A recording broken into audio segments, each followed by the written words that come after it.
Vamos a orar. Padre, en el nombre de Jesús, abre nuestros sentidos espirituales y nuestro corazón, haz que entendamos tu palabra y sobre todo que la hagamos por obra, y trae cautivos nuestros pensamientos y nuestros sentimientos a tu palabra y a la acción del Espíritu Santo sobre nuestras vidas. Que tu gloria nos abrigue y sostenga, que nuestras puertas siempre estén de continuo abiertas para ti. Quita nuestra corrupción y restaura nuestra vida. Gracias por impartirnos tu propio ser. Que nos levantes como verdaderos ministros tuyos. Perfecciona tu obra en nosotros. Te lo pedimos por Jesucristo nuestro Señor. Amén. Bueno, hoy vamos a leer la carta a los Colosenses, primer capítulo del 15 al 20, y dice así. Hablando del Señor Jesús, Él es la imagen del Dios invisible. Él es el primogénito de toda la creación, porque en Él fueron creadas todas las cosas en el cielo y en la tierra, en el universo visible y el invisible. Tronos, gobiernos, autoridades y poderes, todo fue creado por medio de Él y para Él. Bueno, vamos a hacer una pausa aquí. Estamos hablando que Dios Padre es el Padre Creador, pero el Hijo Jesucristo, Él ya vivía con Él y estaba con Él. También lo podemos leer en Juan, ¿verdad? En el primer capítulo del Evangelio de Juan. Más estamos ahorita leyéndolo en Colosenses y vemos que Él es la imagen del Dios invisible. Dios Padre no tiene cuerpo, es un espíritu y es invisible. Para que nosotros lo viéramos y para que le entendiéramos, por eso mandó a su Hijo Jesús. Y por eso dice que es el primogénito en toda la creación. La Trinidad tiene que ser así para que no haya individualidad en sus ángulos de percepción de las cosas. Y así se reparten las labores para hacer.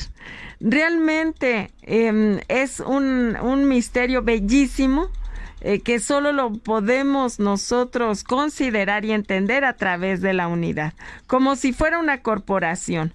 Dios Padre es el dueño del changarro, Dios Hijo es el director de las operaciones y el Espíritu Santo es el área de la producción. Entonces, realmente vemos que todos trabajando para una misma, para un mismo establecimiento, llamémosle así, ¿no? Hablando de cosas de la tierra, que es el reino de los cielos. Y dice, Él es el primogénito de toda la creación, porque en Él fueron creadas todas las cosas en el cielo y en la tierra, en el universo visible y el invisible. Sí, existe un universo invisible que está hecho de las cosas del cielo, ¿verdad? Ángeles. Y dice aquí abajito, tronos, gobiernos, autoridades y poderes. Así es. Fíjense que Dios es un Dios de orden y tiene todo bastante bien organizado. Y entonces hay pues diferentes estatus, llamémosle así, de ángeles. Entonces a eso se refiere los tronos, gobiernos, autoridades y poderes. Y dice, todo fue creado por medio de Él y para Él. Así es, todo fue creado para el Señor Jesús y para Él, es decir, para el mismo Dios, ¿verdad? Y dice, Él existía antes que todos y todo en Él tiene su consistencia. Él es la cabeza del cuerpo, es decir, de la iglesia. Así es, ¿quién es la iglesia? Bueno, pues la iglesia no es el conjunto de tabiques, y cúpula o como esté diseñada, el recinto de la iglesia. No es el cuarto, ¿verdad? O la construcción, esa no es la iglesia. La iglesia es el conjunto de fieles. Nosotros somos piedras vivas de la construcción de la iglesia. Entonces, nosotros mismos somos esas piedras vivas, como conjunto de iglesia, los fieles. De tal manera que Él es la cabeza del cuerpo, es decir, es el que va a pensar y el que va a hacer que se mueva todo, el que nos va a regir, el que nos va a coordinar. Entonces, por eso dice que es la cabeza del cuerpo y tenemos, por tanto, que obedecerlo, ¿verdad? Así como nuestra cabeza y nuestro propio cuerpo.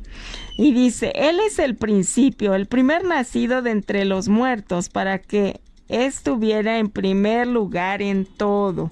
Así es, después de muerto resucitó y así venció a la muerte. Entonces, de tal forma que Él está en primer lugar en todo, porque Él fue el único digno. ¿Por qué? Porque Él se sacrificó por nosotros, pero antes vino, ya ven, a negociar el pacto, después a partir el pacto y pues por último está sentado a la derecha de Dios Padre. Y dice, para que estuviera en primer lugar en todo, dice, y así quiso Dios que el todo se encontrara en Él y gracias a Él fuera reconciliado con Dios. Entonces, así es. Él nos reconcilia, Él nos hace nuevos, Él nos redime. Redimir quiere decir que paga todas nuestras deudas. Y dice, porque la sangre de su cruz ha restablecido la paz tanto sobre la tierra como en el mundo de arriba. Así es. Entonces, Él al morir, al ir a la cruz, Él nos vuelve a restablecer, paga como hombre, como en calidad nuestra, paga como hombre lo que nosotros le debíamos a Dios y que se desvinculó de Dios desde el momento en que Adán no es obediente a Dios, ¿verdad? Adán y Eva, el hombre en general, no es obediente a Dios. Entonces, en ese momento se desvincula el hombre con Dios y entonces nos merecíamos el infierno, más tras la muerte de Jesús, ahora Él restablece en nosotros eso que nos hace falta y que es la gracia, ¿verdad? Y que por gracia nos hace llegar con Él. Bueno, vamos a orar.